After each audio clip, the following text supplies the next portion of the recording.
Prime Minister Theresa May has said a Brexit deal is within our grasp after making progress with the European Union on the political declaration, which will act as the roadmap to a future trade and security deal.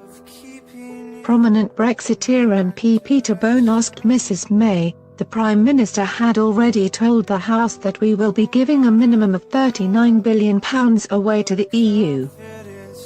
We have learnt today that the implementation period might be extended, which would be billions of pounds more of taxpayers' money given away to the EU in return for a wish list. How does the Prime Minister square that with her red line that we are not giving billions of pounds to the European Union?" In response, the Prime Minister admitted Britons may be forced to fork out even more money to give to Brussels if the Brexit transition is extended.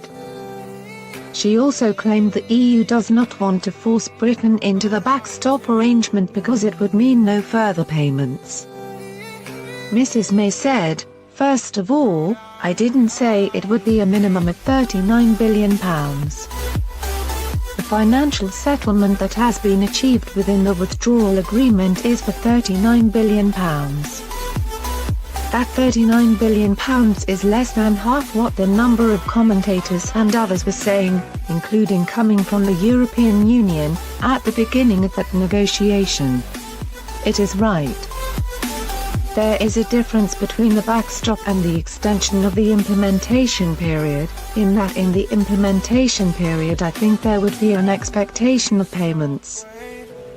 It is precisely why and one of the reasons why that is not attractive to the European Union for us to be in the backstop.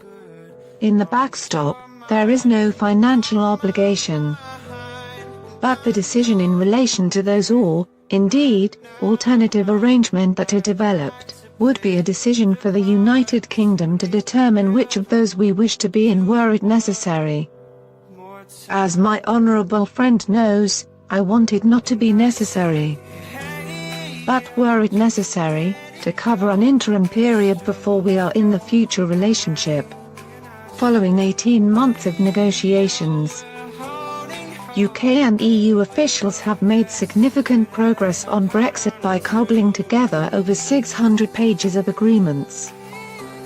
The first agreement is the political declaration, is a non-binding blueprint for the future of Britain and the EU's trading and security future that will be agreed alongside the withdrawal package. Whereas the withdrawal agreement is a legally binding, 585-page document sets out the terms of the United Kingdom's exit from the European Union.